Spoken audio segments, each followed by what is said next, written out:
And we are live. Hi, my name is Tyriece Simon. Elijah Jones.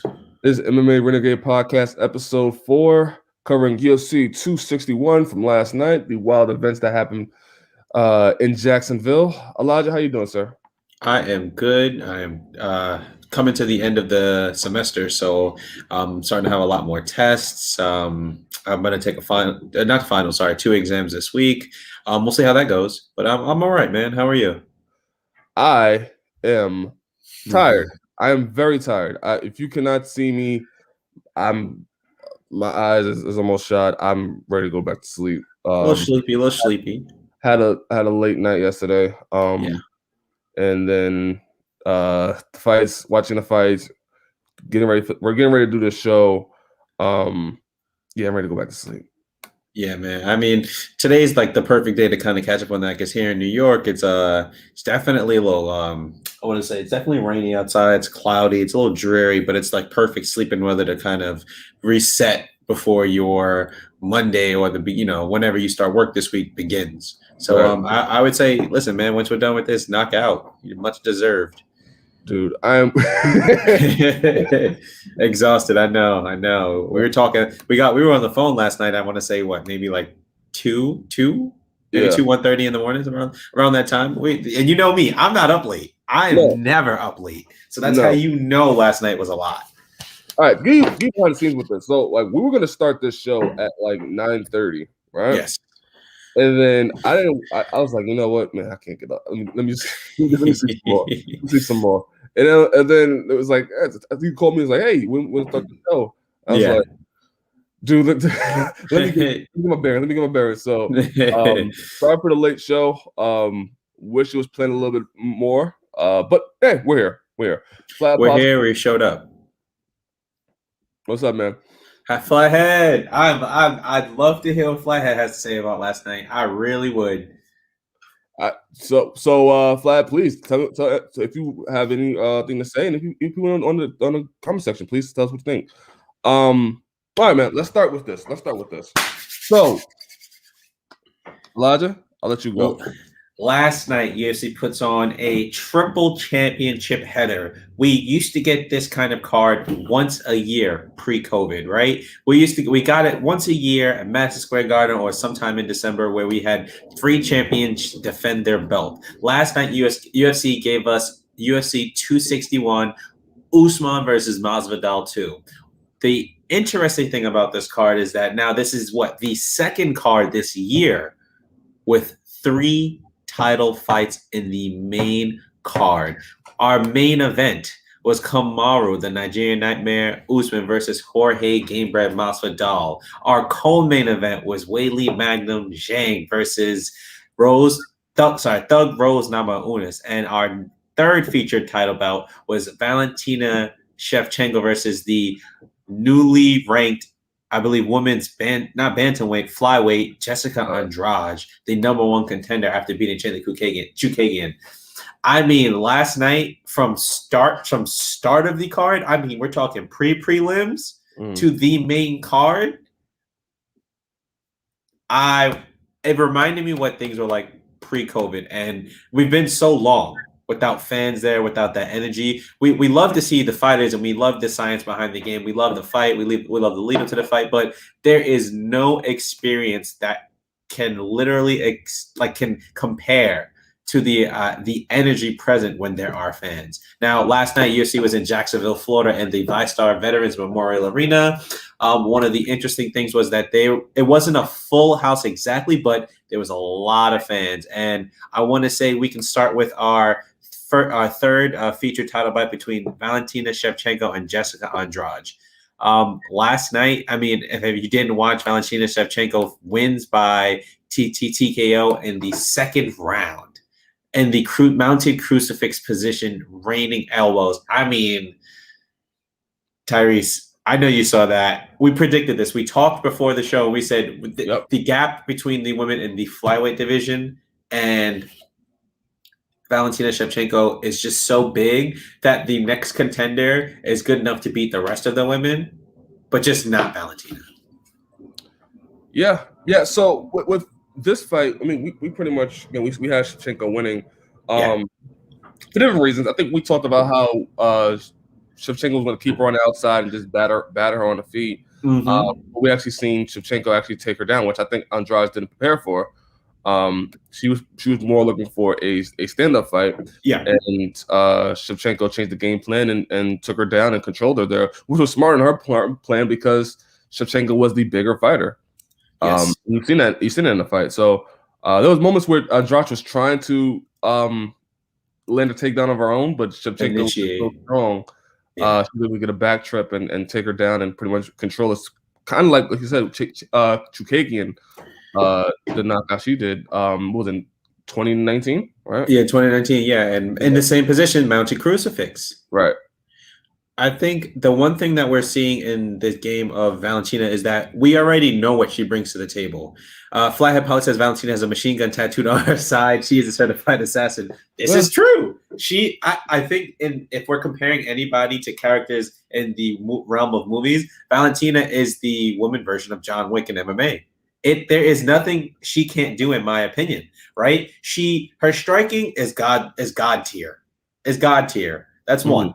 Then she now doesn't have to worry about the striking much, so she can focus on areas like wrestling, like jiu-jitsu. And the one thing that we saw in the Jennifer Maia fight was that we saw her get a lot of these aggressive like takedowns, right, where she's kind of bullying people with body locks and getting these trips. The one thing I will say, she was able to do that with Jessica Andrade, with her being the smaller opponent. However, you saw a lot more technique come into play. And I want to go, Loco. Oh, wow, Loco, it's been a while. I hope you're doing well. Hope your family's well. Hope you're well. Glad to see you're here. He also said, yeah, she is. She's the John Wick of the flyweight division. I mean, back to what I was saying, though. Valentina in the first round gets this great back, trip. She had the back of Jessica Andrade, and then she knew Jessica Andrade would try to pop up, catch her with an elbow or something behind, and so she did that. She ducked under and tripped. I was like, oh, she's got this. After that, there was no doubt in my mind. I was like, oh, she's gonna have her way, and I think she broke the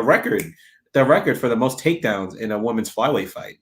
I believe so. I think the stat was like small. It's like a little small box. Yeah, the stat is small. Is small, but nonetheless, it's okay. Sometimes I also think UFC does this thing like like stat pad with like NBA, right? Like most. This is the person to get the most double doubles in 15 seconds, and it's like right. It's like yes, we get it. It's important, but relax. Right. Back to you, Tyreece. I mean, what did you pick up from her game last night? I mean, she had a brilliant game plan. No, it showed the evolution of her game. Where again, Andrade was looking for more for a striking matchup. We were thinking of that as well. And that's what we thought. Where Andrade had a chance was if it stayed on the feet, and if she was able to get on the inside and make it an ugly fight. Shevchenko again showing her growth as a fighter, said, you know what, I could actually take you down and control you and like mitigate your punching power, and that's what she did. Great transition like we did with Chukagian, right? Chukagian, yeah. That's perfect. Good job. Able to get in a crucifix position and elbow her. And so people ask me now with the new added game plan of being grappled, can she match up with Amanda Nunes? My thing is I would not have the matchup. I would have Valentina Shevchenko keep doing what she's doing. Keep dominating the flyweight division. You're gonna get new challengers coming in. You're gonna get new people coming into the UFC to challenge for that belt and get into the rankings. Yeah. Keep doing what you're doing. Keep knocking them down. I mean, I'm not saying these are easy paydays for her because she has to train just as hard everyone, right? Like I believe that the announcers were saying, or she was alluding to the fact that she trains maybe once to twice a day at the most. Like she does all the training in that one session because that's the formula that's always worked, and it's clear that she's been successful in her career, right? That's what's working for her. I agree with you. I think in long term, we already have her down as one of the greatest mixed martial artists of all time, right? In the flyweight division. There's no added. You don't need to add female fighter. She is without a doubt one of the greatest MMA mixed martial artists. There's gonna come a point where her and Amanda Nunes fight will happen again. I don't think we don't need to. And she said this in the post-fight interview. She's like, I'm not worried about that. I'm worried about, I don't know who's next. I'm only focused on the fight that they give me, and I push forward with that. And I think hearing that and seeing that kind of mindset lets me know that she's preparing for Amanda again. she's not doing it. You know, she's taking the fights that she has seriously, but she in the back of her head, she knows that fight's inevitable. And the day that matchup comes, I'll be ready. You'll be ready. The fans will be ready because that fight will be fireworks, in my opinion.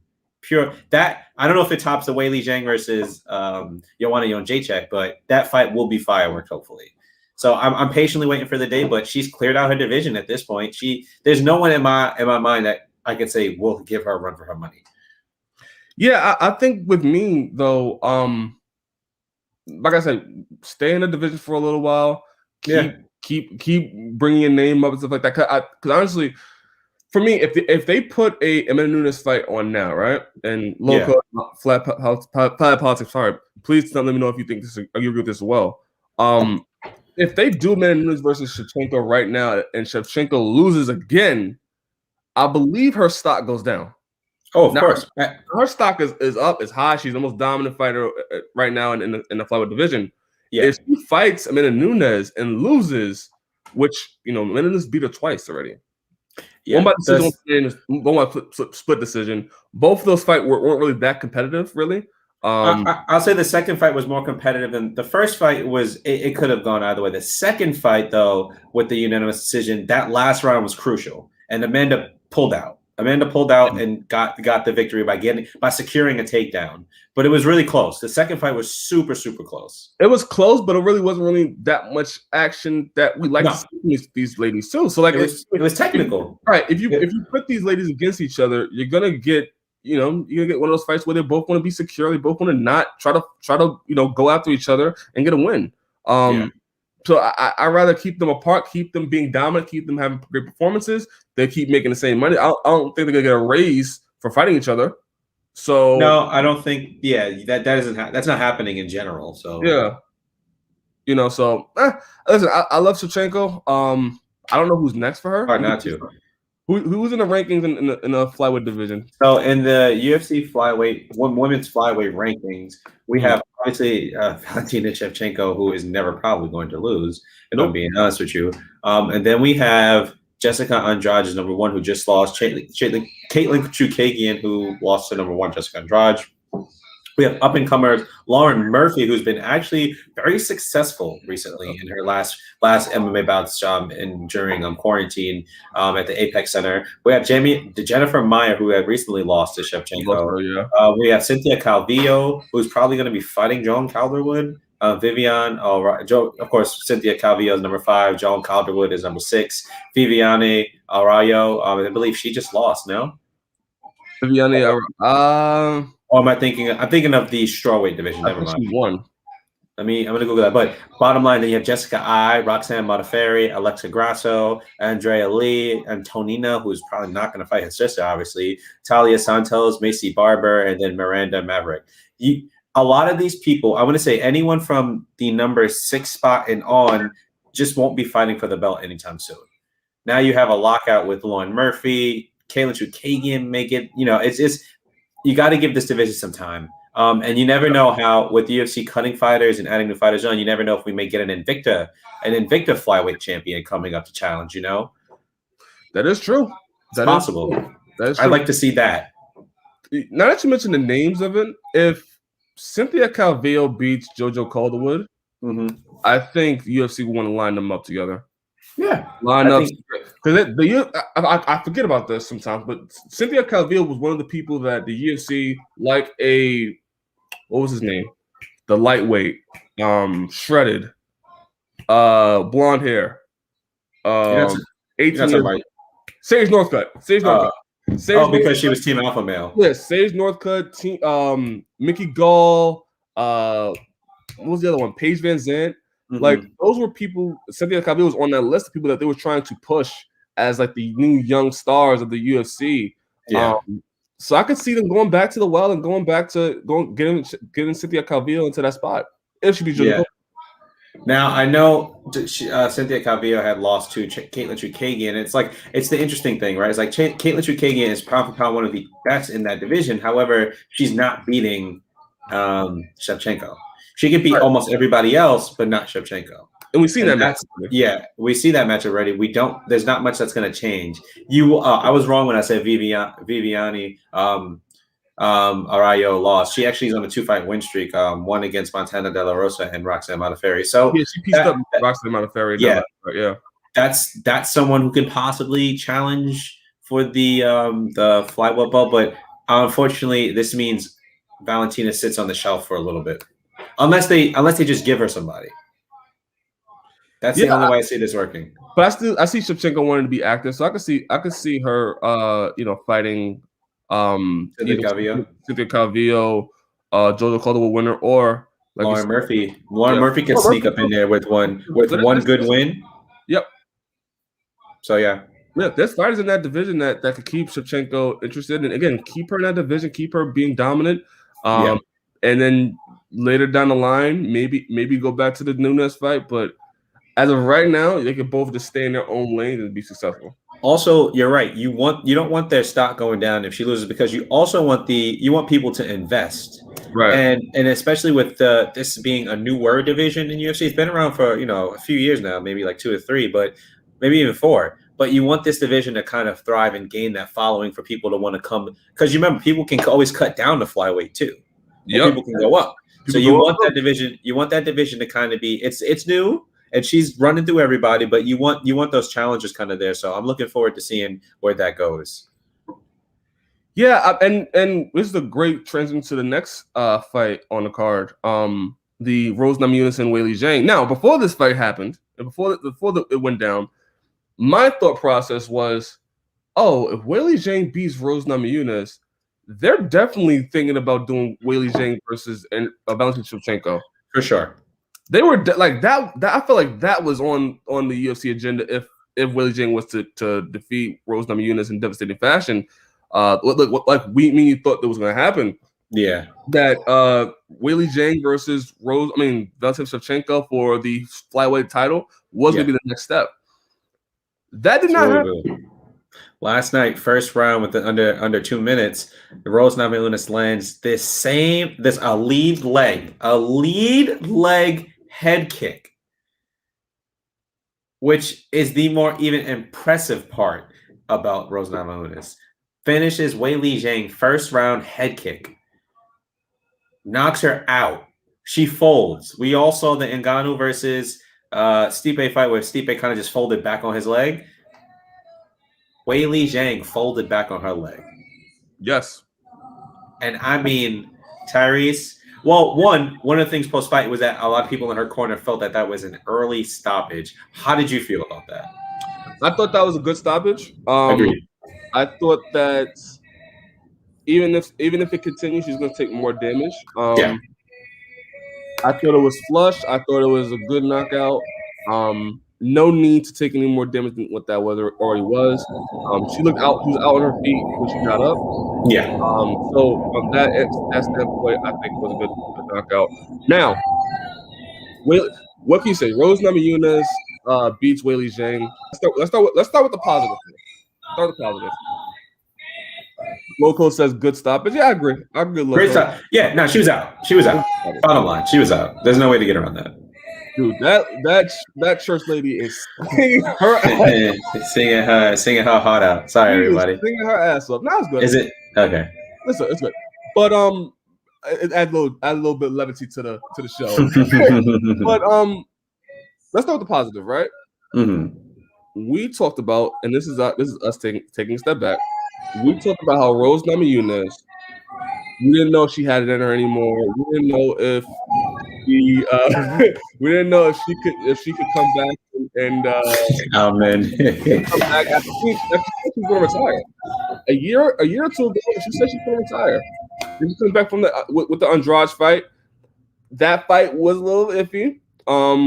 We seen brilliance of Rose Namajunas. We also seen her, get pieced up in that fight. So we thought going to this Weili Zhang fight, with all the talk that she was talking about with communism, and to me, it felt like she was trying to psych herself up to fight and make it bigger than what it was. Yeah.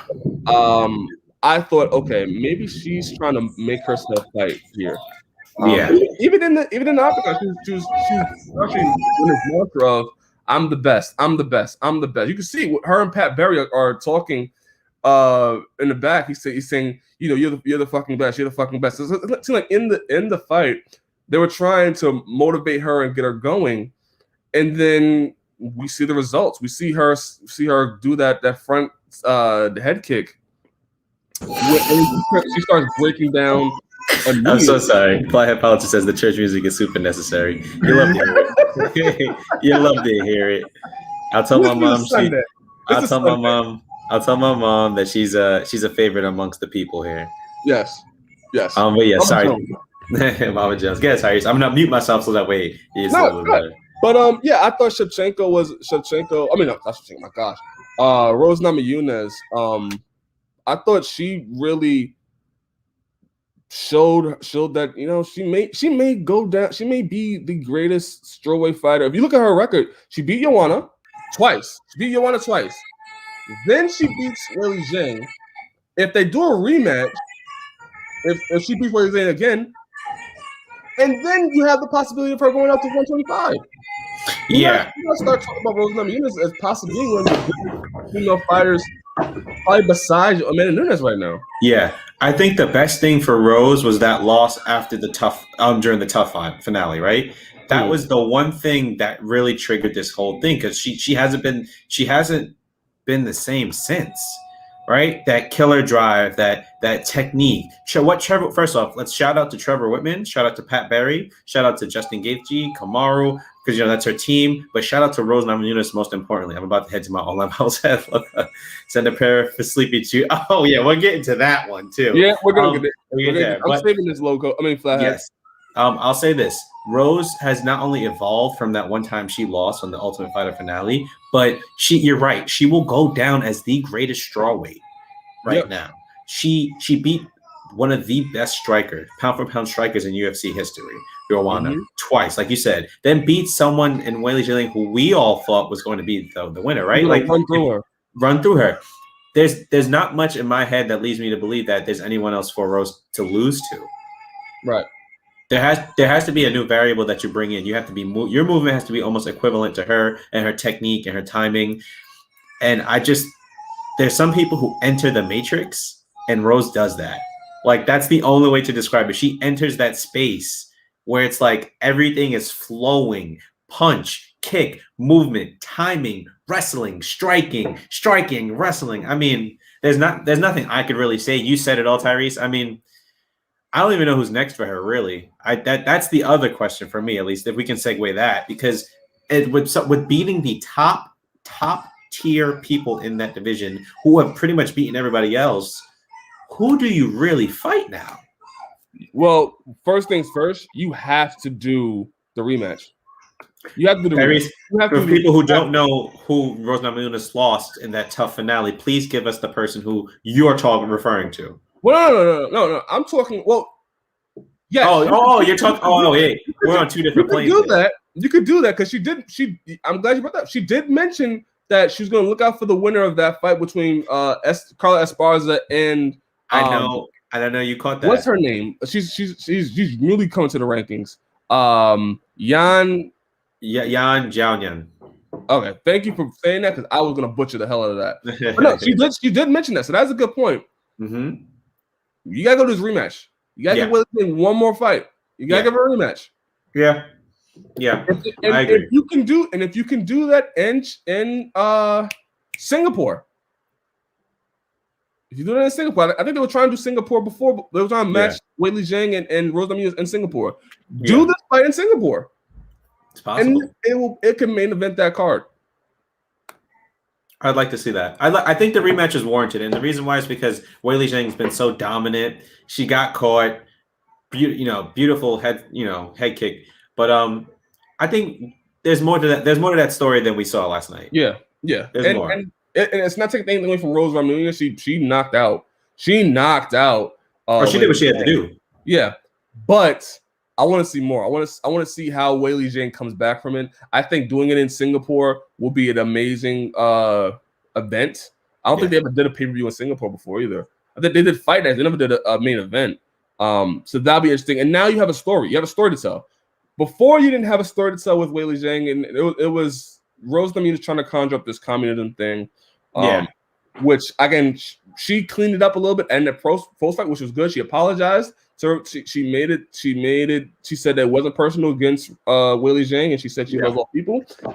We're gonna get to that in a second, but doing it in Singapore now with the story of Weili Zhang is trying to come back from a loss, and Rose Namajunas is trying to go down to the best strawweight of all time.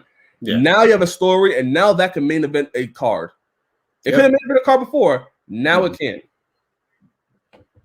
Yes, it can. I'm interested. I'm sold. Yeah. I want that rematch, and then the winner of that can get the winner of Esparza versus Zhao Zhenin. Yeah. Now, we talked about the positives. Yes, the negatives. Now we got to get serious. Now we got to get serious, guys. So, last night, after Rose Namajunas wins, and she's breaking down, crying, and everything like that. And you know what? Low comment said, I'm sharing this out right now. Dark Rose's story is amazing. She was a model, and now she's one of the best fighters out there. Yes. Like her story of getting to where she is, losing to Carla Esparza, then coming back, and she became the person that we didn't really see coming, and then she knocks out Joanna Jędrzejczyk, and then her is off to the moon there. She's had some hiccups, but now it seems like she's ready to be a champion. Yeah. Positives, right? Well, you talked about that. Let's get to the negatives.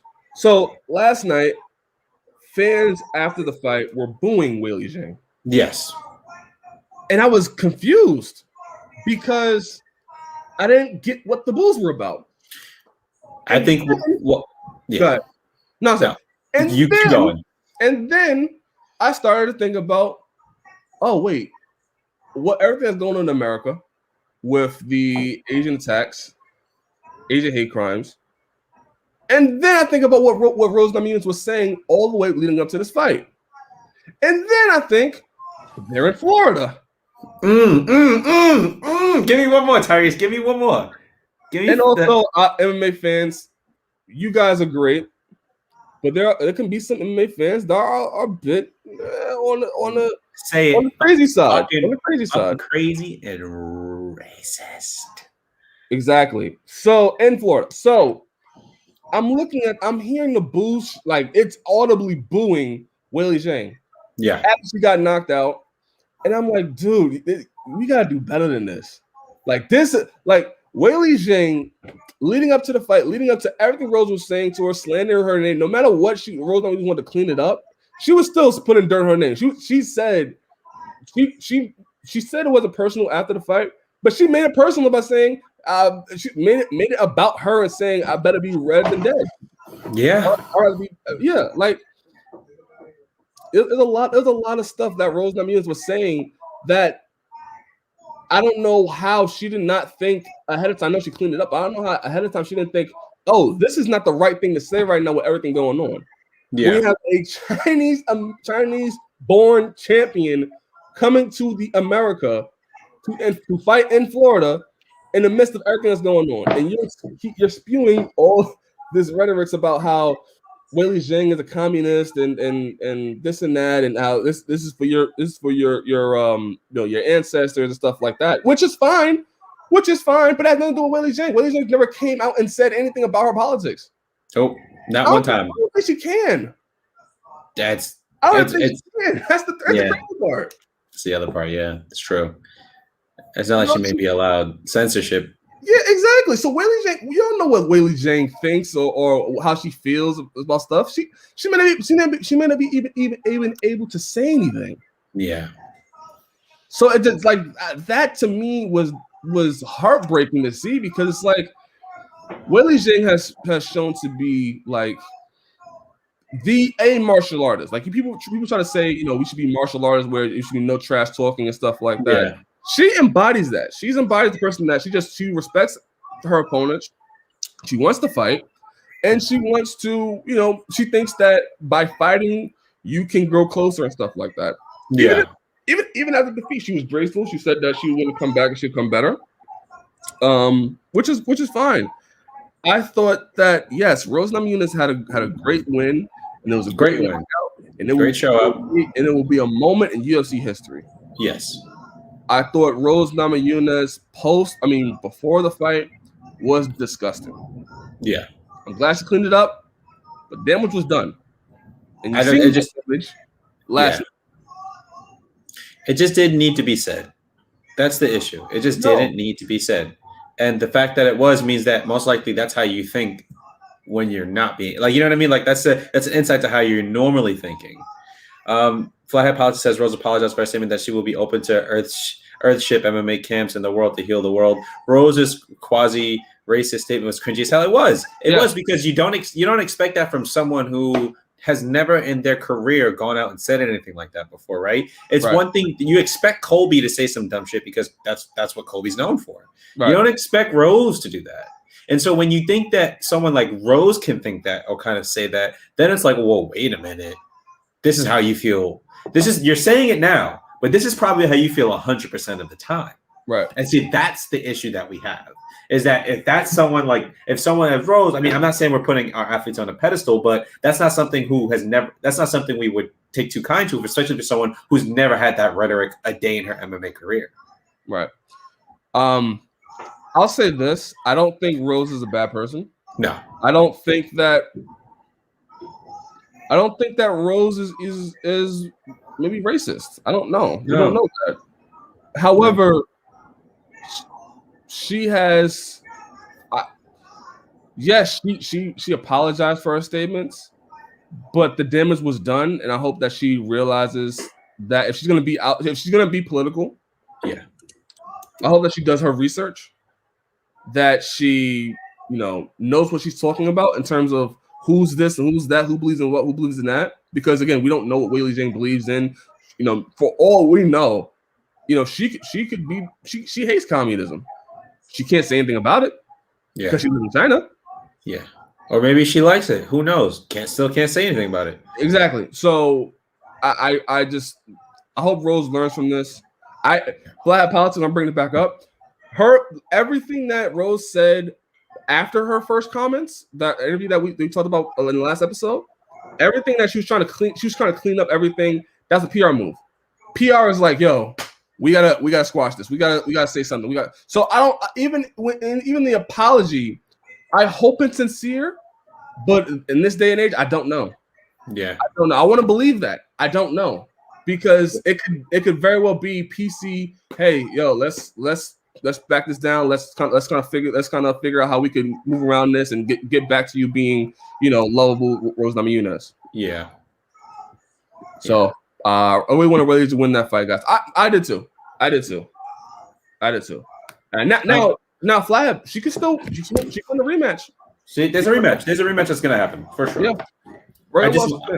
I wonder how long the suspension is, because if the suspension is the 6 months for concussion protocol or whatever, then we might not get it to the end of the year. So that means that we could see someone getting up. But if the suspension is over before June, possible we get a rematch soon, but I mean by end of the year is not a bad option either. When Weili Zhang is cleared, I think she's going to be one of those fighters where she'll get an immediate rematch. Yeah. I think if you're the UFC, if you're doing this rematch, it has to be in Shanghai. Yeah. Or it has to be in Singapore. You have to do the fights. You have to do the fight over there. You have to do it in Asia. You have to do it in Asia. And then you can that fight will be so big. It'll be so big. The next fight Weili Zhang fights, it has to be in Asia. Yeah. So moving on to the next fight, which I know you guys are ready to hear us discuss. Flathead boy, you said it, man. Say extra prayer for Sleepy Judas. The nightmare baptized him. Yes, he did. Elijah, you go first. We talked about this fight. Yes, we did. Me and you, we argued about this fight. We knew that this fight would be exciting. We knew that this fight would present different obstacles for each fighter, but we didn't know whether or not Jorge Masvidal would rise to the occasion and close that gap, or if Kamaru Usman really was truly above Jorge Masvidal the way we did, the way we believed. Lodco says Masvidal's having African nightmares. I'll say this: we called and spoke before the fight, and you do this thing where. Oh, and before I keep going, Flathead Pod says, when you guys get to sleep in Judas knockout, please turn this. This guy's all right. Smoking on Bombadil packs right now. It appears Flathead and Load Code both have the funnies today because they're getting out of control. They understand though. Before I would say this, you do this thing where I know we agree. We both said Kamaru, but you play devil's advocate, which we always take into account because it's MMA. Right. Anything can happen. So we know deep down. We knew deep down last night. You and I both picked Kamaru, but you definitely said let's just go Masvidal for the hell of it. Fuck it, right?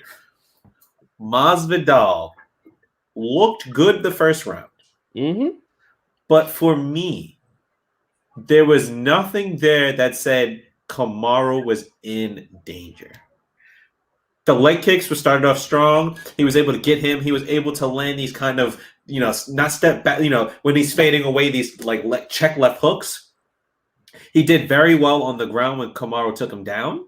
I think the elbows to the top of the head were perfect. I think rattling him, get him, because there was a moment of time before Kamaru pushed him against the cage, which I thought was brilliant because usually he pushed him against the cage, kind of get his bearings. He actually, what Masvidal was able to do was to slow that kind of process down by striking the top of his head, smacking him, getting these little hits here and there. So I thought Masvidal worked out the part of the game plan that he needed to from the first fight, but because Masvidal spent so much time working that area, that allowed Kamaru to be just slightly better or to get better significantly because that's already going to happen, right? Now we have to worry about the stand-up. And Masvidal knows that he wins the stand-up or believes he wins the stand-up, so he's not worried about that as much maybe. I don't know. Then we get to round 2, Tyreece. We get to round 2 where Kamaru, is built like a freight train, right? Is jacked at welterweight, skinny legs, top heavy. We know that. Right. Kamaru's from the last few fights, we know he has a beautiful jab, beautiful stiff jab. Then we know that he also fires the right straight down piston. Everyone says that. There's people online on social media saying that Jorge Masvidal dropped his hands, and I want to say that is incorrect. The timing and the placement of what Kamaru Usman did proved that his striking is getting super technical at this point. If you replay the point where he knocks him out and the sweat flies, which even that was crazy, sweat flies off of him, and the men there's getting hit, and it's getting hit that hard.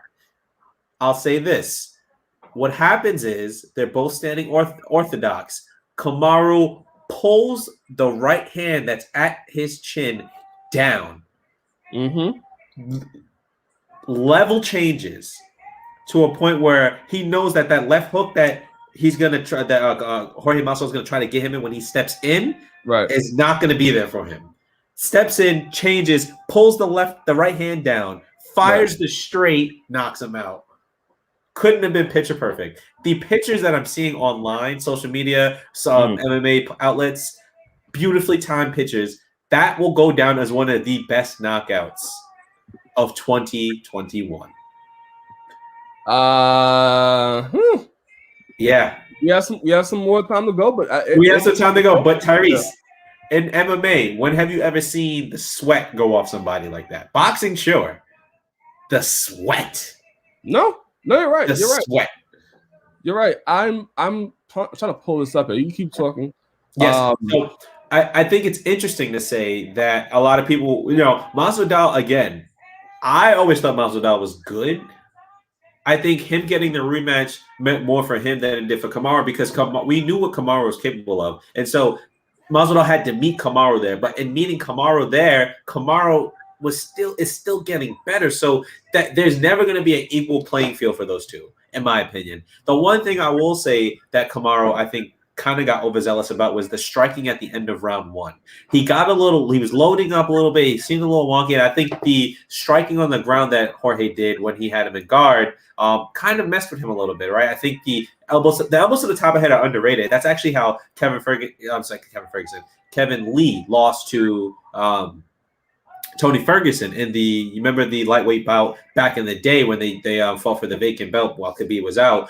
Tony Ferguson landed these elbows to the top of, to the crown of the skull, and it kind of wobbled him. And you saw that with Kamaru when he wasn't able to get Masvidal back to the cage in time, or it usually didn't scoop him and put him back up. Overall, the one thing that you take away from this is that Kamaru is a problem. Like he said in his last 3 fights, he has in his last 3 title defenses, he has had finishes of top tier welterweights, scary guys. Finishes Colby Covington 5th round. Finishes Gilbert Burns 2nd round. Finishes Jorge Masvidal 2nd round. I mean, as of right now, Kamaru Dean, the Nigerian Nightmare Usman, is without a doubt on track to be the greatest welterweight of all time. My brother asked me last night, does GSP come out of retirement? I was like, nah, GSP has nothing left to prove. But Kamaru is now riding a 14 fight win streak under the UFC name, which is he surpassed John Jones' record. Did he? Oh wait, John Jones has 15 title. John Jones has how many title defenses? I think he has like 16. Yeah, I think he has. Yeah, never mind. No, he doesn't pass John Jones' record. I'm bugging. Yeah. Bottom line is he's close to Anderson Silva's record for the unbeaten fights. John Jones has the all-time record, I believe. Yeah, John Jones. I mean, he has the all-time record. John Jones hasn't lost in since the Matt Hamill fight, but you know he has that's being overturned. Yeah, that's been in the works for years to be overturned. All right, I wanted to bring this up. Loco said 16, Silva 16. Yeah, Kamaru's 14 right now. Yeah. I wanted to bring this up. So Jorge Masvidal, we talked about the knockout. You talked about how he uses the left. Was it the left hand or right hand? He used his elite jab hand to pull the right hand down of Masvidal right straight. Right, that was a sequence. Now, somebody brought this up. He's on Twitter. His name, the real Snowden, at JE Snowden. Good follow. He does some great books. He did a Ken Shamrock book, which I recommend. It was really good. But he made this observation. So Masvidal's first TKO loss was back in what was it? I have it right here. June 8, 2008 to Rodrigo Dam. Rodrigo Dam. TKO punch at World Victory Road Presents Sengoku 3. Right, that was the only Sengoku, that was the only loss that Masvidal had prior to TKO loss that he had prior to this, right? If you watch how he lost, and you could look at his Twitter, it's almost the same exact punch that Usman threw. Mm-hmm. The step in straight after the hand goes down. Now in the Dom fight, he didn't pull his hands down, but it's the same. Almost the same exact moves. I wonder if Trevor Whitman and Usman, being as cerebral as they are, looked at his only TKO loss and tried to mimic that in this fight. They had to have, because it's so on par with this. It's almost identical with how he got knocked out. The same exact motion. I will say this: Trevor Whitman is one of the. I will say Trevor Whitman will probably end up being coach of the year. He just got 2 champions. He has one champion with Rose, but he's keeping Kamaru. So you're right. He's keeping Kamaru with the belt. So great point. If he's not, I wonder. Kamaru is definitely spending time between Stanford and MMA and out there with Trevor Whitman. But Trevor Whitman we could see him as coach of the year this year, possibly. If not him, it's our guy. He's the welterweight that we love. He doesn't fight as often. Khabib honestly is going up there too. Khabib is up there, but you know who I'm talking about. James Krause. James Krause is possible coach of the year, and all his guys from Missouri they're getting it this year. They are getting it. Yeah. But going back to Trevor Whitman real quick, on this show, when we're talking about Gilbert Burns and the Kamaru Usman fight, what we talked about? We talked about how them change, like him going to a different training camp, and how I felt my conspiracy brain was thinking that this was in the works for a minute. Yeah, maybe not. Like what's the right word? Maybe it wasn't planned, but maybe it was like in the back of Kamaru Usman and his manager Elliot Abdelaziz's mind. Hey, listen, Gaethje's in Colorado. Yeah, you have all these issues in Florida, whatever. Let's take you to Colorado and have you working in striking. Yeah. Have you with the greatest mind in MMA right now, which are women. And now we're seeing, and now see, it's going up. It's going up. It's going up. It's going up. we talking about Masvidal and Usman, and it keeps going up. No, I'm you. Okay, all right. Sorry. We're talking about Masvidal. All right.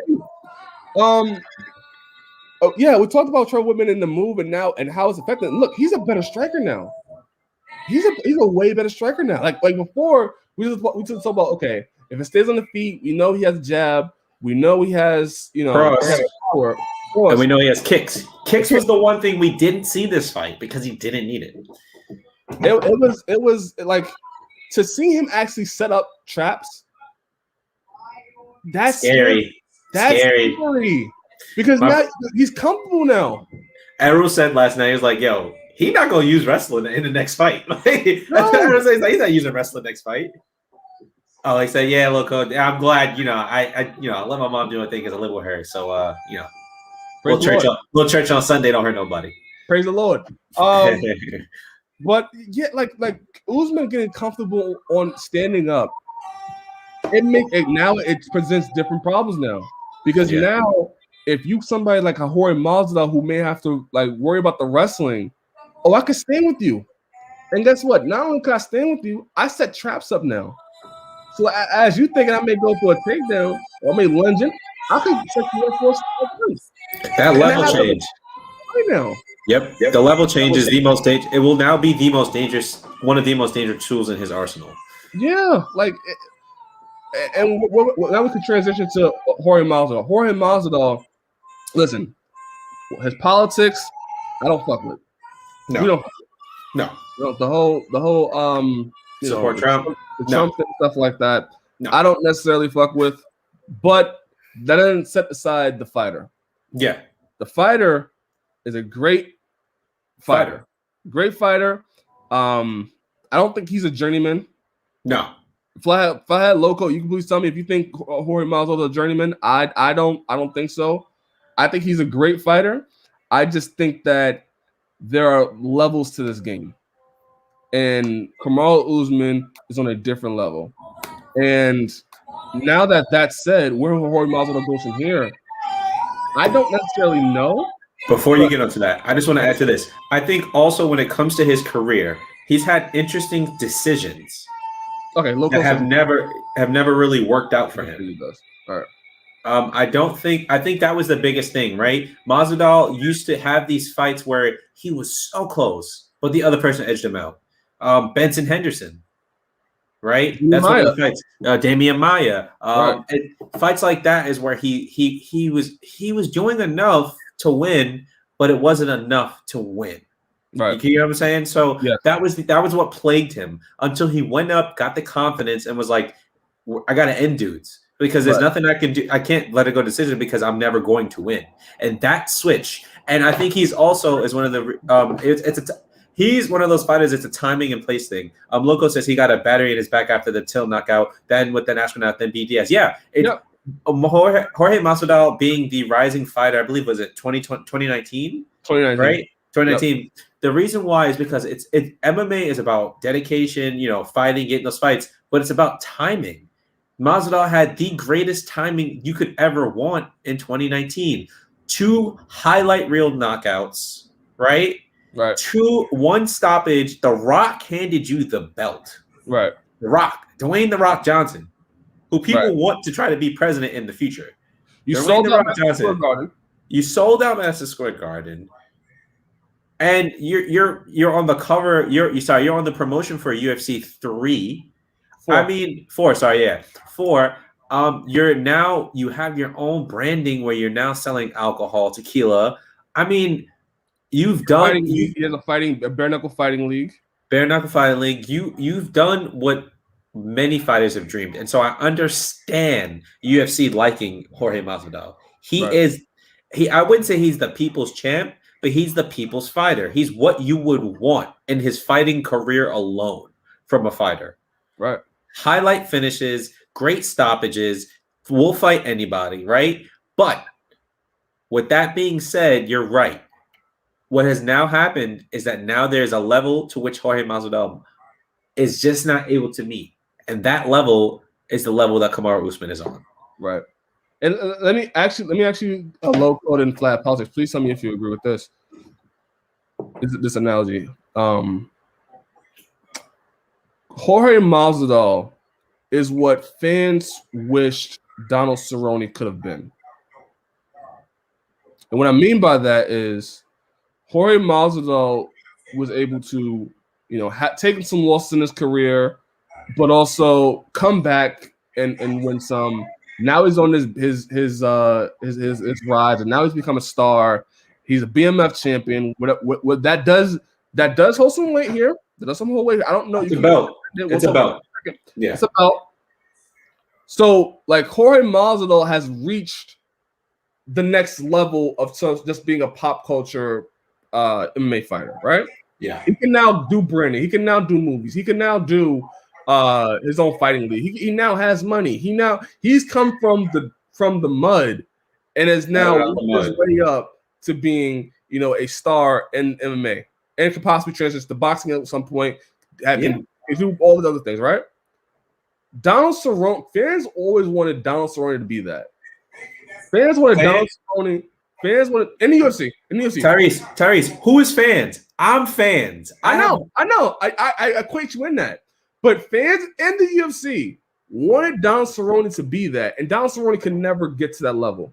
No. I think that's why we have such an appreciation for Jorge Masvidal, is because he's the guy that, not necessarily a journeyman, but he's the guy that came from the mud and was able to find some success. And even though he takes losses, he still comes back. And he still is that guy that will take on any fight. And he's still that guy. And he had his moment, and he had his moment in the sunshine. He's able to sell out Madison Square Garden. Donald Cerrone, and I say this because I think about Donald Cerrone and back where he's at now in his career. Donald Cerrone was the person that's supposed to have that as well. And he just never did. Tyriece, you know my heart and how I feel about Cowboy. Right. Cowboy had a 6-fight win streak to ultimately fight RDA, then lose the first round. Right. Body kick, right? Body kick. Gets caught, then finishes him with the overhands and just lays down ground and pound. Bumps up to welterweight, has one of the most successful showings in welterweight, but could not put it together against Jorge Masvidal. Got stopped. Right. That was the end. And I agree. I think when it's all said and done, Masvidal's documentary will be one that fans will appreciate him significantly more. That's what I will say. Damn, I'm looking at. You brought this up, man. I'm looking at like the run that Don Cerrone was on. So he beat Evan Dunham by triangle choke after he lost to RD the first time. Evan Dunham, Adriano Martins by head kick. Head kick. I just want to say this. That before, when UFC was on Fox, that head kick was in the promotion for any time a card opened. Just flush. Just Edson. People forget Edson. He beat Edson Barboza. He beat stopped him first round with a jab, rear naked. Beat Jim Miller by head kick. Eddie Alvarez made his debut in the UFC. First fight in the UFC. Miles Jury, Miles Jury was still on that. That was Miles Jury was at the upcoming. Benson Henderson, John McBessie. So like there's some names that are, people may forget, but there's some names that are notable. And then he loses to RDA. And he unfortunately when the UFC was starting to rise in popularity, he wasn't on that wave yet. No. And he couldn't take over where Jorge Masvidal is, where Jorge Masvidal, there's a bunch of promotion. There's a bunch of cross branding. There's a bunch of Conor McGregor kind of showed how to brand and how to branch out and how to it's possible. When they got that Reebok deal, he kind of showed it was possible not to just be under that. Flat politics. Thank you. How much value was added to Jorge Masvidal's stock because of his relationship? Yes, a lot. Significant amount, because at that time, remember, I don't want to say that it kind of transitions from when Kimbo passed away, right? But when Kimbo passed away, that was a big moment for MMA, and then that brought up that whole fight where it was backyard brawling. Kimbo was this backyard legend. Then you think of wait, what? Jorge Masvidal was back there with him fighting too. Wait, what? Yeah. He's starting his own bare knuckle boxing league, and that is because of the relationship with Kimbo, and now he has the stock and has the ability to say, yo, I'm gonna create my own league now. Yeah. What fighter can say that? So like, again, I brought the Don Cerrone thing because I think of that's why people respect Jorge Masvidal, because he did everything Don Cerrone was supposed to do or what was expected to do. And he is that fan favorite. He is the people's champ. He's not gonna be the champion. He's not gonna be the champion of the UFC. But he's the people. He's the people's fighter. That's who he is. Right now, what goes next for Jorge Masvidal? I think what you can do is you can do BMF title fights. Do BMF title fights. You made the belt. You made the belt. Yeah, and Jorge Masvidal does not have to face guys that are like super ranked or anything like that. Yes, Cowboy should retire. Maybe after this fight with Diego Sanchez, which I mean, Diego Sanchez versus Cowboy Cerrone. If that doesn't make you sad or anything like that, and not to say that they're bad fighters, just in their career right now, the damage they took, and you wonder the long-term ramifications of that. Yeah. But no, for Jorge Masvidal, like Jorge Masvidal can fight Nate Diaz, and Nate Diaz loses to Leon Edwards. Jorge Masvidal can fight Nick Diaz. Jorge Masvidal can fight Conor McGregor. Jorge Masvidal, like this, there are big fights Jorge Masvidal can still take without having to be for the title. Yeah, I think fans will respect Jorge Masvidal for just fighting, for just fighting and just like being a separate act, because he is on that path now. Like Don Cerrone, he's fighting all the big people in his career. He can't he can't be on pay-per-view anymore. He can't headline a pay-per-view by himself. Jorge Masvidal can. So like Jorge Masvidal, I bring up the Don Cerrone point. Jorge Masvidal can now be on a pay-per-view, fight for the BMF belt or whatever, fight Nate Diaz, Conor McGregor, whoever, and still sell. So Jorge Masvidal, even though he lost to Usman and he's not gonna be in the title picture at all, he could still be a main event player. Yeah, I don't know for say. I think this is a moment to really regard and take some time off. I think an excellent fight for a guy like Masvidal. Well, you wrong for that. Huh? You wrong for that. Wait, Masvidal starts on his own sleep play. Yeah, politics. All right. I told you he had the funnies today. No one believed me. He got the funny. He's usually funny, but he's going off. No, he was right. This was funny. It was. I mean, listen. You said he's the softest hitter. He knocks you out. That's karma. It happens. Right. I think Masvidal, in my opinion, the best thing right now is to not just defend the belt, but also take some time off. Yeah. Not a lot of time. I think we see him sometime in the fall, maybe late summer, but take some time off. You lost. You got to get it back. I mean, it's not like you haven't lost before. You've never been knocked out, which is probably going to be a little psychological now, but you've lost before, and that's something you're not used to. So you can still rebound, like you say. He can still fight. Right. I think he's still going to get the money, because I still think he's a big name. So more or less, that's it. But now the champion, Tyreece, what do you have for Kamaru Dean? I don't even know if I earned the right to call him that. I'll say this last thing on Masvidal. If Nate Diaz loses next month, you can rematch Nate Diaz versus Jorge Masvidal for the BMF belt in November. 2 years to the day. Yeah, you can do that. That would be a big fight. Or have Big Brother come out and Big Brother has a fight Jorge Masvidal. He looked good. Nick looked good. He looked good. So that could also be a fight as well. So, but Kamaru Usman. Now, low flat politics, you please tell me this. People want Covington. Dana White wants Covington. Us on this show have spoke about this repeatedly. There's only one man. Two men. There's two men.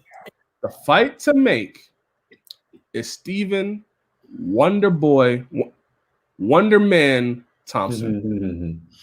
Agreed. That is the fight. Agreed. I want nothing else. Agreed. Covington, they're trying to pump up Covington, even though Covington beat Tyron Woodley, which Tyron Woodley is on the part. I think he's out of the rankings now too. Also out of the rankings. Well, the reason why is because he's no longer under contract with the UFC. Right. So he may be either done or retiring soon. So that's something to look out for. But like Covington beat Keith. Hey. Listen, Like, relax. Relax. Wonder Bread is the fight to Relax. He said Wonder Bread. Relax. That's actually pretty good. Relax. I never heard that one before. I'm sorry. Kobe says he thinks Kobe should get the rematch. Okay. My thing with the rematch with Kobe Covington is that what do we think from this fight that Kobe Covington's going to do better? Right? We said one of the things that about Kobe Covington in that fight was he was able to stand with Kamaru Usman, the volume and the pressure. He said it was a typo. Okay. No, I got it. That was funny.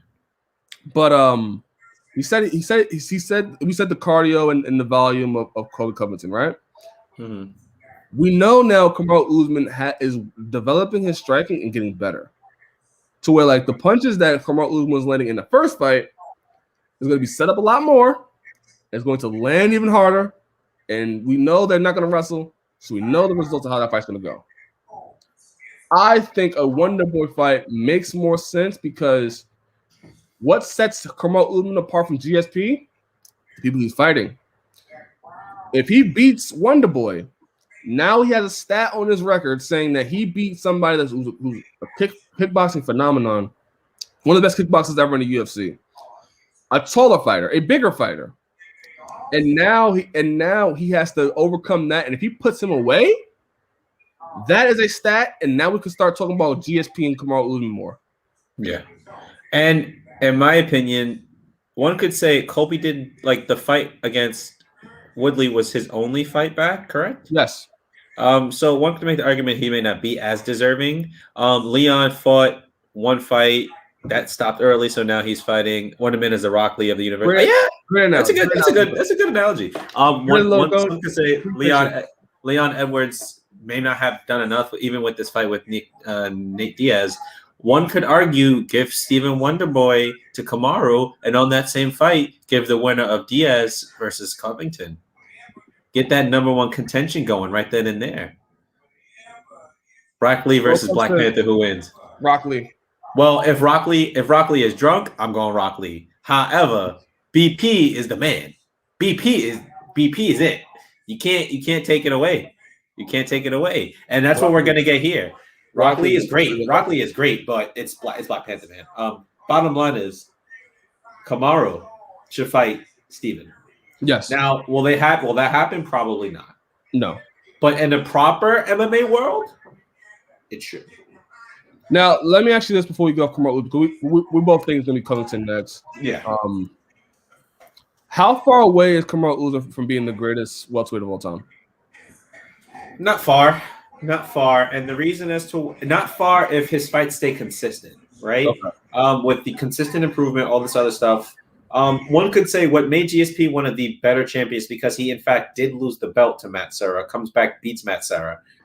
Right? Didn't he lost to one of his losses was in a title fight against so sorry, I almost burped there. No, go ahead. One of his losses was against Matt Hughes the first time. And the second time he ended up finishing Matt Hughes, right? When we look at everyone who he's beat, Nick Diaz, Carlos Condit, right? Carlos Condit, who was the champion at the time. Like Carlos Condit, in my opinion, should have gotten significantly more credit because he was the guy who beat, I believe, was it Rory McDonald? Yeah. He beat Rory McDonald. No, Dan Hardy. Dan Hardy, that's who it was. He beat Dan Hardy, who was one of the scariest people. When you look at who George St. Pierre, I'm just bringing back George St. Pierre, you have guys like Johnny Hendricks who had God in both hands. Right. Physically had God in both hands. No one knew how to beat that, right? Beats this guy in a war. Beats Jake Shield, Josh Koscheck, BJ Penn, Nick Diaz, Josh Koscheck twice. I mentioned Jake Shield. He beat Thiago Alves when he was the scariest motherfucker in the welterweight division. Yeah. You know, you gotta add context to these things because we don't know what kind of performance enhancing things were going on, and we could. And that was my biggest point. That was my next biggest point is that we're talking about GSP beat these guys in a unregulated non-USADA world. Right. That's key. When you look at Johnny Hendricks. That's key when you look at Thiago Alves. Like, yeah. I'll say this. GSP was fighting superhumans. and was beaten. Now Kamaru's fighting. He's fighting human.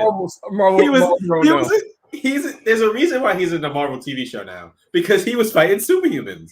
Like, I don't like what GSP did was great for that time, but Kamaru Usman beating these guys now, who, again, the times have evolved, the athletes have evolved, and that's the biggest thing, right? The athletes have evolved. So now we're on the next. Like, the guys back then could probably beat a lot of the guys now, but the top 5 guys could probably run through a lot of those older people.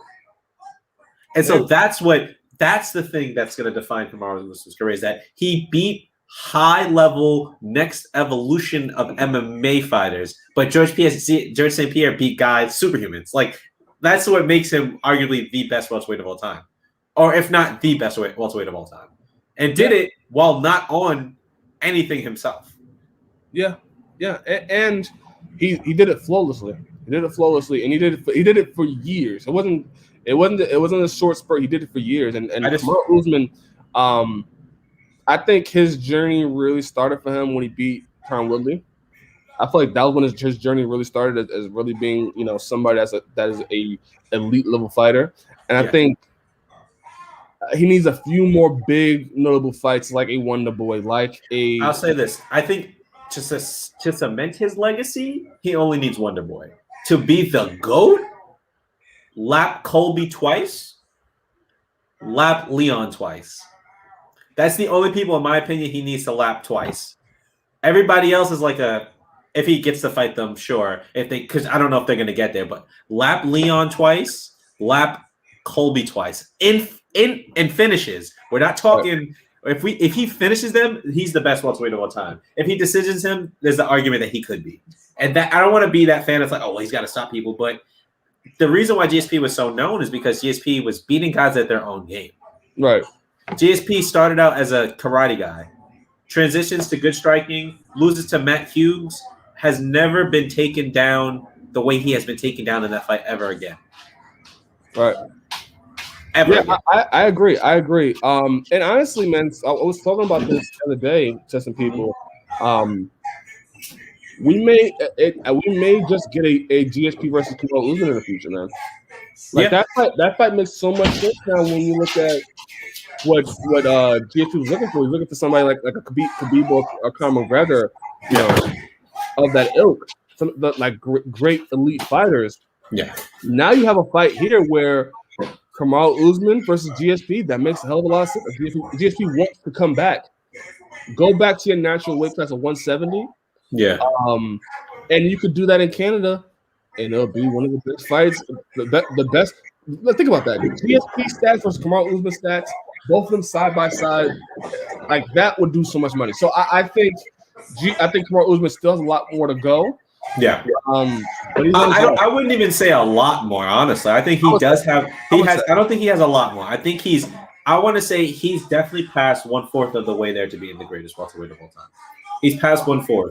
Maybe he's closer to 1/3, maybe a half. I want to say he's probably halfway there, because remember, now he's lapping the guys he beat on his way up. Right. And a lot of those guys he beat on his way up, he's not going to fight them again, because those are guys who are not getting within the top 5. Right.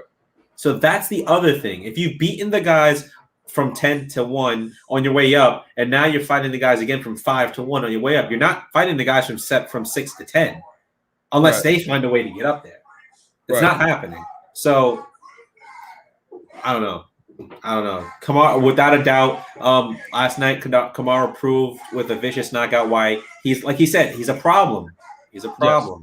Yes. And he cemented his, like he has MMA moment. Like the Colby Covington one, well, it was a back and forth. Like this one was a picture perfect knockout against a guy that said you can't knock him out. You knocked him out with a set up punch. Can I say this? And that shows the evolution of your striking as well. Yes. So, there's only one moment that I can think of where like it kind of just plays out just like this, and that's the fight with TJ Dillashaw versus Cody Garbrandt, the first fight in Madison Square Garden, where he ends up throwing this, steps out, throws the jab, comes in, pulls back with the check hook, and boom, knocks Cody down, finishes Cody. Then you see that picture perfect moment where Cody's like kind of getting up and doesn't know what's going on. TJ's just yelling in his face, shredded. You will fucking bring up a TJ Dillashaw mention whenever you can. Oh, did I say he was fighting on May 8th? Okay, cool. That's fine. All right. I cannot wait for that fight. I cannot wait. We may even watch that. If he loses, I'm not picking up the phone when you call, right? I know. Okay. But you'll be on the show. We'll be on the show. I'll be on the show. Fine. Elijah, was there anything else? First, I want to say, hope Chris Weidman's okay. He had a prayers out to that man. Brutal injury last night, almost reminiscent of what he did to Anderson Silva, which I believe Anderson Silva was 38. Chris Weidman was 36. Yeah, 20 something. Yeah, I mean maybe 32 or 31 at the time. I don't know. Bottom line is, I'm saying like when they got the injury. Oh yeah. 36 now. Anderson Silva was I think 38. Yeah, because that was the rematch of their first fight. Yeah. I'll say this: you heard that snap. Yeah. Then you heard him go back on it and fall back on it in the pain.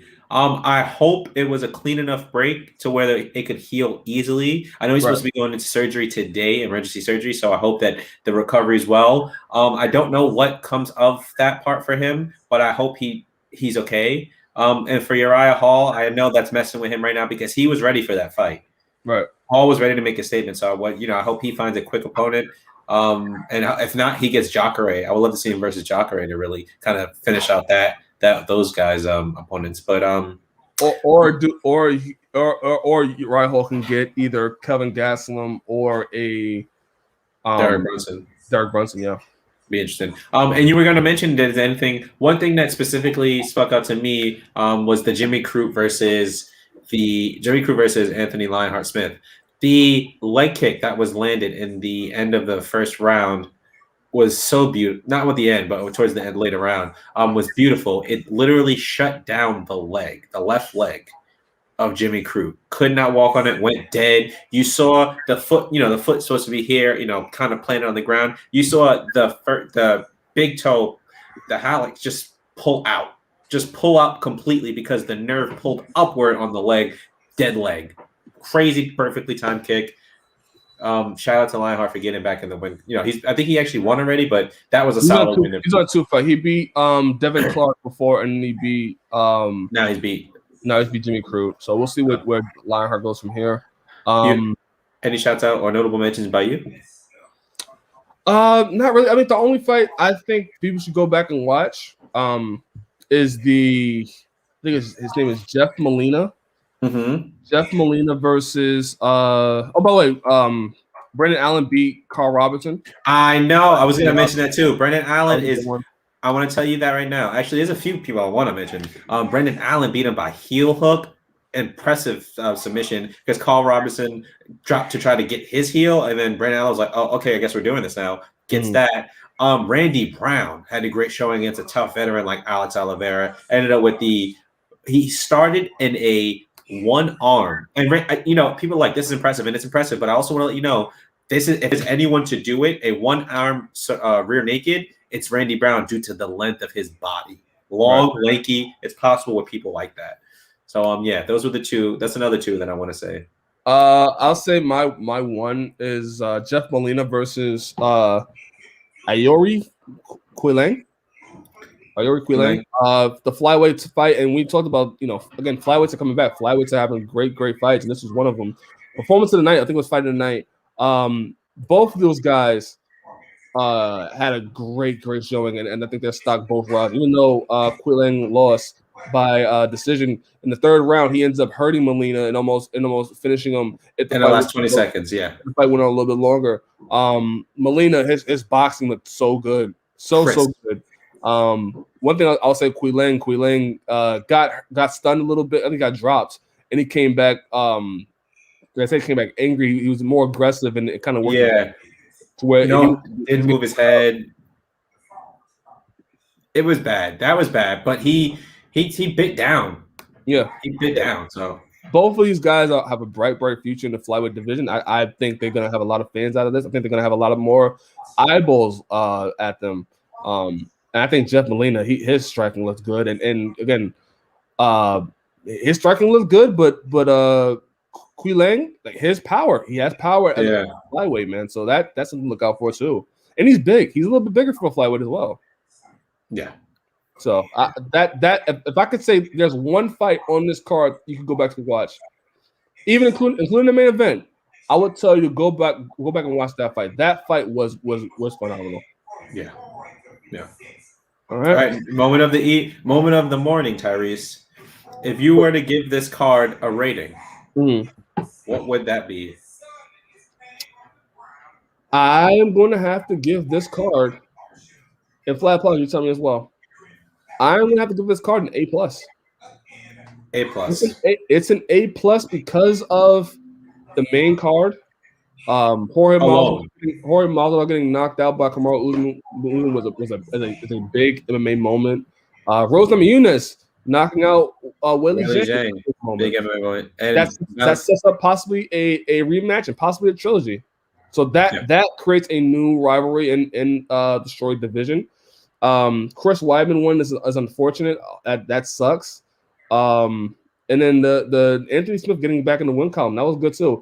And the fights pretty much all went to like maybe second round. Yeah, so that was the length of the main card was everything went to the second round. I think the fights ended up like all total together was like 20 minutes, which was interesting. The prelim brought it too. I think the energy of the crowd brought it. I thought the calls on the card. Daniel Cormier, John Anik. I think Daniel Cormier as an announcer is getting significant. He's always good, he's Joe Rogan. Yeah. I was trying to think of the other one. Joe Rogan also was like I thought they were both good. They were all good. They all had chemistry. It was perfect. It was good. Last night was a great card all throughout. It was a great card. So listen, it's definitely an A+. Flathead Politics says. Let me see if I get it. A+. Let me see if I get it. A+. Yeah, I agree. What is this? Usman needs to improve his leg kick defense. I wish Weili Zhang would have won. Unfortunate for Weidman and Brown is a problem. This line right here, Usman needs to improve his leg kick defense. That is interesting. I did not think about that. I think it's interesting for a wrestler, right? When because they'll take leg downs to catch them. Leg kicks to catch them. So I agree. I think he could check a lot, but I also will say this, that he gave up a lot because he was waiting for the first round, the first fight when he caught Jorge Masvidal's leg and then got the takedown off of that. So I wondered if that was what he was waiting for. But you're right. There's always something you can improve on, and I can see Kamaru Dean being able to do that. Again, him training in Colorado is a big game changer for a lot that welterweight division and him. Yeah. So, yeah. But so that is the show. Hope you enjoyed. Hopefully, I don't know if I can put any video to this because I think they may copyright it because it's a pay-per-view. Which again, those things are always tricky. Hope you enjoyed it. Please leave a like, share, subscribe. I hope you enjoyed the show. We're going to have more news next week regarding this show. We may be doing a lot more content during the week. Besides just doing the Sunday, we may have more content during the weekdays that we could give you. So I'm going to try to create a schedule off of that. I hope you enjoy the Sunday. Play some church music. Play some Kirk Franklin. Whatever you got to do. And we will see you guys next weekend to discuss Dominic Reyes versus my guy. Koshaka. Yeah, my guy. So we'll see. Signing off. My name is Tyriece Simon. Elijah Jones. Thank you, Load Code. Thank you, Flathead, for being a part of the show and staying great fans. And thank you, everyone, for subscribing. Thank you for watching us. Thank you for sharing your time with us. We appreciate you. Signing off, Tyriece Simon. Have a nice day.